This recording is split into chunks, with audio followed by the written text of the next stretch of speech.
चला तर आज आपण बनवूया रव्यापासून बनवलेल्या खुसखुशीत अशी डाळबट्टी. 1 वाटी तूर डाळ आणि अर्धी वाटी मूग डाळ असं मी डाळ शिजवून घेतलेली आहे पहिलं. चला तर आपण आज डाळ कशी फोडणी टाकायची बघूया.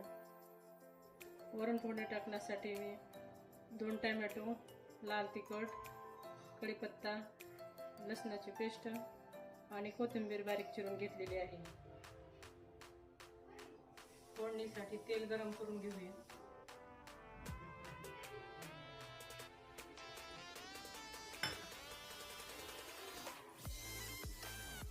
मोहरी टाकून घेऊया.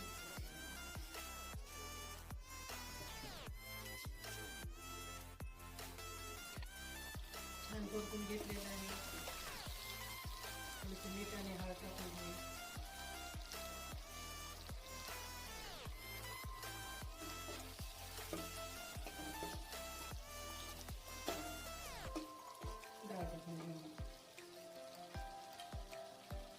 मी 4 ते 5 माणसासाठी हे वरण बनवत आहे.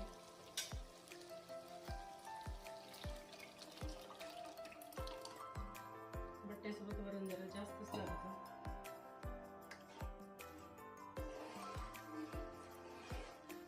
पाच मिनिटं उकळून घेऊया. वरण छान उकळलेलं आहे. त्यात आता थोडीशी कोथिंबीर टाकून घेऊया.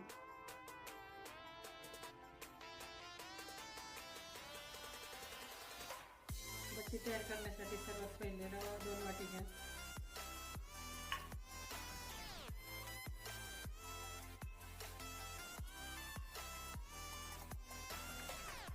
चार वाटी गव्हाचे पीठ मी मोजून ठेवलेलं आहे ते टाकते.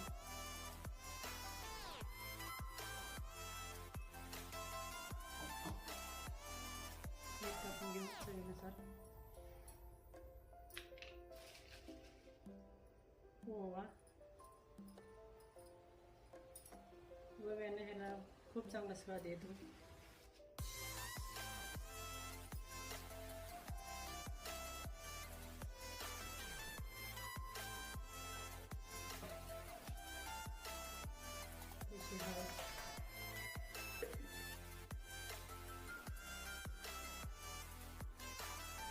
तेल टाकून घेऊया.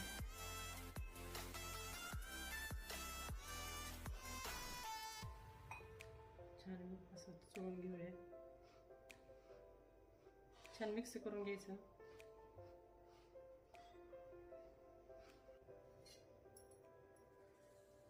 मळून घेऊया पिठाला.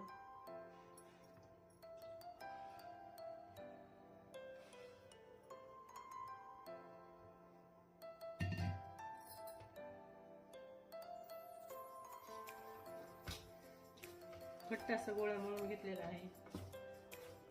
बट्ट्यासाठी मी डाळ आधीच शिजवून घेतलेली आहे. हे 10 मिनिटांसाठी बाजूला ठेवून देते भिजण्यासाठी. भिजल्यानंतर मस्त खुसखुशीत अशा बट्ट्या तयार होतील. नंतर आपण ह्याला इडली पात्रामध्ये वाफवून घेऊया. पाणी लावून साईडला ठेवून देते. इडली पात्र ठेवूया, त्यात पाणी टाकून घेऊया.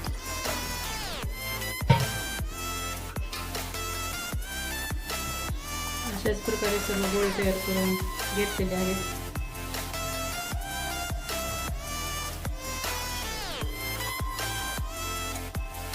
अशा प्रकारे बट्टी बनवते तर खूप खुसखुशीत होते.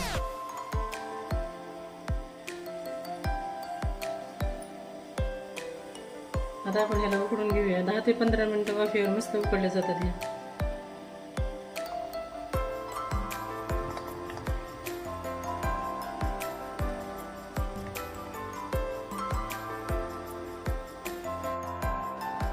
झाकण ठेवून घेऊया.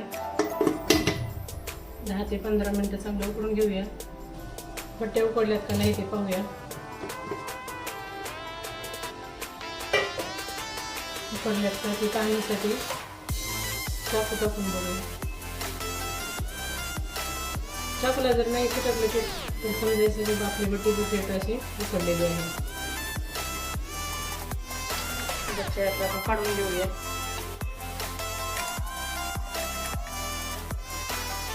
थंड झाल्यानंतर आहे ना मग तळूया. तेल गरम करून घेऊया. बट्ट्या कट करून घेऊया छोट्या छोट्या आकारामध्ये.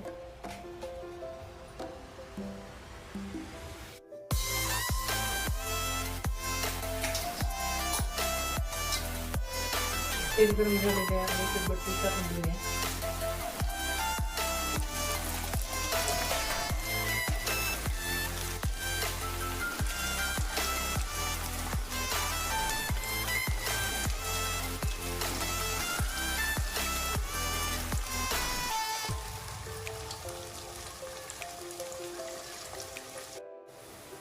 अशाच प्रकारे सर्व बट्ट्या तळून घेऊया. तळलेले आहेत ते लालसर अशा काढून घेऊया.